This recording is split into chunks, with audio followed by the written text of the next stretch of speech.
Welcome to special analysis. నేను రమా మండవ.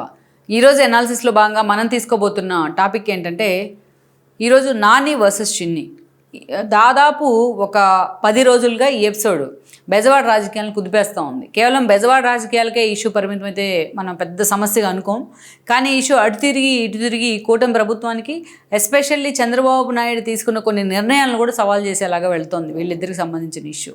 ఇది almost ఇక ఎంత దూరం వెళ్ళింది అంటే ఈరోజు ఒకరిపై ఒకరు విమర్శలు చేసుకోవడం అయిపోయింది.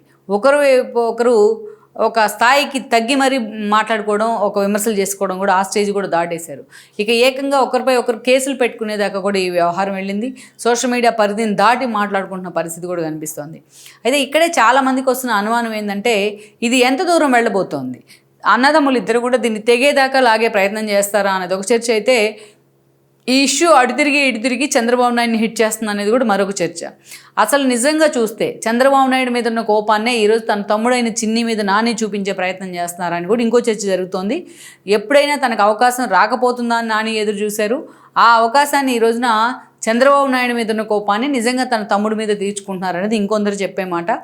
ఏదైతే ఉర్సా క్లస్టర్స్ విషయంలో దాన్ని హోల్డ్లో పెట్టే ప్రభుత్వం ప్రయత్నం చేసినా నాని ఆరోపించిన విధంగా, అయినా సరే నాని మాత్రం చిన్నిని టార్గెట్ చేయడం ఆపట్లేదు.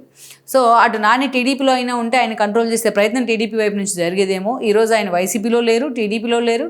పూర్తిగా రాజకీయ సన్యాసం పేరుతో వరుసపెట్టి ట్వీట్లు కొడుతూ అటు ప్రభుత్వానికి కూడా నిద్ర లేకుండా చేస్తున్నారు. అయితే ఇక్కడే చాలామందికి అసలు చంద్రబాబు నాయుడు మీద నానికి ఎందుకు కోపం? తను 2 సార్లు ఎంపీ చేసిన చంద్రబాబు నాయుడు మీద నిజంగానే నానికి ఆ స్థాయిలో ఆగ్రహం ఉందా అంటే కొంతమేరకు ఉందనే చెప్పాలి. ఎందుకో కూడా డిస్కస్ చేద్దాం. మనం చూసినట్లయితే నాని గురించి ఎన్నోసార్లు మనం చెప్పుకున్నాం. కేసీఎన్ఈ ట్రావెల్స్ అధినేతగా ఆయనకి పేరుంది, ఒక సక్సెస్ఫుల్ పారిశ్రామికవేత్తగా.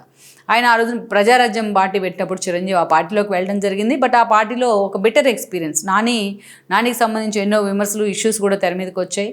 చాలామందికి తెలుసు ఆ రోజు ప్రజారాజ్యంతో అసోసియేట్ అయిన వాళ్ళకు. ఆ బెటర్ ఎక్స్పీరియన్స్ కారణంగా ఆ తర్వాత రోజుల్లో నాని టీడీపీ వైపు మొగ్గే ప్రయత్నం చేశారు. ఈ క్రమంలోనే 2014 ఎన్నికల సమయంలో చంద్రబాబు నాయుడు పాదయాత్ర చేశారు. ఆ రోజు రాష్ట్ర విభజన జరిగిన సందర్భం ఉంది. వస్తున్నా మీకోసం పేరుతో చంద్రబాబు నాయుడు పాదయాత్ర చేశారు రాష్ట్ర వ్యాప్తంగా. ఈ క్రమంలోనే నాని పార్టీలో చేరారు. అటు చంద్రబాబు నాయుడు పాదయాత్రలో కూడా కీలక భాగస్వామిగా ఉన్నారు ఆ రోజున నాని. సో ఇలాంటి పరిస్థితుల్లో ఆ రోజున చంద్రబాబు నాయుడికి ఒక ఆవశ్యకత, నానికి టికెట్ ఇవ్వాల్సిన ఆవశ్యకత ఏర్పడింది. ఈ క్రమంలోనే అప్పటికే వంశీ అక్కడ పార్లమెంట్ అభ్యర్థిగా ఉన్నారు టీడీపీ నుంచి. ఎందుకంటే 2009లో ఆయన పోటీ చేశారు. 9లో పోటీ చేస్తే లగడపాటి చేతిలో ఆయన ఓడిపోవడం జరిగింది. అయితే వంశీని ఒప్పించి మరీ ఆయన్ని బలవంతంగా గన్నవరం పంపించారు చంద్రబాబు నాయుడు. అప్పటికే పాపం అక్కడ బాలవర్ధన్ రావు ఉంటే ఆయన్ని కన్విన్స్ చేసి మరీ పక్కన పెట్టి వంశీకి అక్కడ ఎమ్మెల్యే టికెట్ ఇచ్చారు. దెన్ నానిని తీసుకొచ్చి ఇక్కడ ఎంపీ టికెట్ ఇచ్చారు విజయవాడలో. ఫస్ట్ టైం 14 ఎన్నికల్లో నాని గెలిచారు. అటు గల్లా జయదేవ్ లాంటి వాళ్ళు, పార్టీ అధికారంలోకి వచ్చింది. గల్లా జయదేవ్ లాంటి వాళ్ళు, రామ్మోహన్ నాయుడు లాంటి వాళ్ళు ఫస్ట్ టైం ఎంపీస్ అయ్యారు ఆ రోజున. వాళ్ళు అంతే సమర్థవంతంగా తన వాయిస్ వినిపిస్తే ఇక ద బెస్ట్ లైజనర్గా కూడా నాని పేరు తెచ్చుకున్నారు. ఆ రోజు ఎన్డీఏలో టీడీపీ భాగస్వామిగా ఉంది. అందుకనే అటు దేశ స్థాయిలో ఉన్న నేతలతో నానికి పరిచయాలు అయ్యాయి. ఎంపీగా ఉన్న కారణంగా ఎంపీ ల్యాడ్స్ దగ్గర నుంచి అనేక నిధులు తన కాన్స్టిట్యున్సీ పరిధిలోని అసెంబ్లీ కాన్స్టిట్యున్సీకి తెప్పించుకోవడంలో, అనేక డెవలప్మెంట్ యాక్టివిటీలో ఇన్వాల్వ్ కావడంలో నాని పేరు తెచ్చుకున్నారు. అగ్రెసివ్గా ఉంటారని పేరున్నా బట్ జనం సమస్యల విషయంలో మాత్రం ముందుంటారనే పేరుంది ఆయనకు. ఒక దుర్గా ఫ్లైఓవర్ దగ్గర నుంచి కొండపల్లి ఇష్యూ వరకు అనేక ఇష్యూలో నాని ఇన్వాల్వ్ అవుతూ వచ్చారు. సో డెవలప్మెంట్ యాక్టివిటీ పరంగా మాత్రం నాని మీద కొంతవరకు ఒక బెజవాడ ప్రజలకు ఒక గుడ్ లుక్స్లో ఉన్నారు ఆయన ఇప్పటికీ. దెన్ అక్కడి నుంచి మనం చూసినట్లయితే 2019 ఎన్నికలు మరోసారి నానికి అక్కడ టికెటే వచ్చింది. Nani and then Galla Jayadev and then Rammohan Naidu వీళ్ళు ముగ్గురే టీడీపీ నుంచి గెలిచారు. ఇక నాని తనకున్న పరిచయాలను అదే స్థాయిలో ఉపయోగిస్తూ పార్టీ ప్రతిపక్షంలో ఉన్న తన కాన్స్టిట్యున్సీ మీద ఫోకస్ పెడుతూ వచ్చేవాళ్ళు. ఇక్కడే గల్లా జయదేవ్ని పార్లమెంటరీ పార్టీ నేతగా చంద్రబాబు నాయుడు ఎన్నుకోవడం నానికైతే సరిపడలేదు. ఎట్ ద సేమ్ టైం శ్వేత తన కూతుర్ని మేయర్ చేయాలనుకుంటే తన సొంత పార్టీలోని టీడీపీ నేతలే అటు తన తమ్ముడు చిన్నితో చేతులు కలిపి బుద్దా వెంకన్న, నాగుల మీర తనకు వ్యతిరేకమయ్యారని ఆయన ఎప్పుడు కూడా దాన్ని ఎక్స్ప్లైట్ చేయడానికి ట్రై చేసేవాళ్ళు.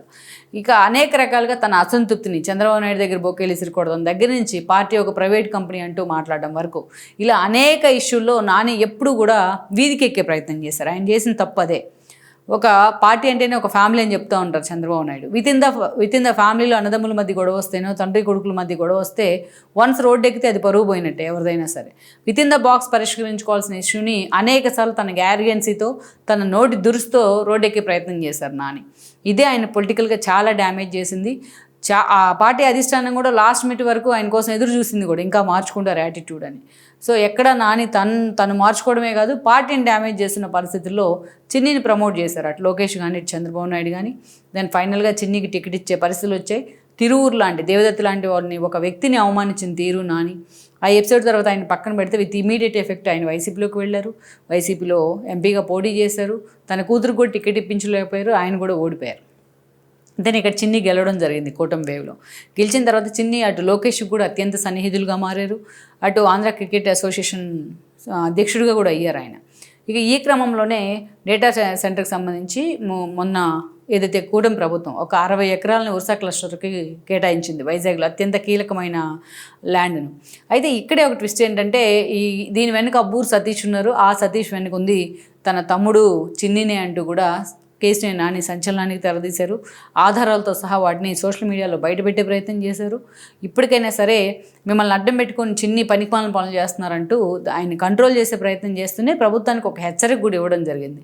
ఈ క్రమంలో అటు ప్రభుత్వం కూడా ఇది స్మెల్ చేసిన తర్వాత ఈ ఎపిసోడ్ అంతా ఉర్సా క్లస్టర్స్ కేటాయించిన 60 ఎకరాల భూమిని హోల్డ్లో పెడతాం జరిగింది. దానికి పోటీగా చిన్ని మరొక విమర్శ చేశారు. ఒక నాని లాంటి వాళ్ళకి చిప్పు దొబ్బింది అంటూ కూడా చాలా కృతకమైన లాంగ్వేజ్ వాడడం జరిగింది ఆయన. అక్కడి నుంచి మనం చూసినట్లయితే ఏకంగా ఆయన మీద ఒక 100 కోట్లకు డిఫర్మేషన్ సూట్ కూడా వేశారు తాజాగా. 100 కోట్లు కాదు 1000 కోట్లు వేసాను, ఈ అరాచకాలను బయట పెడతానంటూ కూడా ఈరోజు నాని మాట్లాడుతూ ఉన్నారు. సో ఇవన్నీ చూసిన వాళ్ళకు అసలు అన్నదమ్ముల మధ్య విభేదాలా, చంద్రబాబు నాయుడికి నానికి మధ్య ఉన్న విభేదాలన్న డౌట్ కూడా రావచ్చు.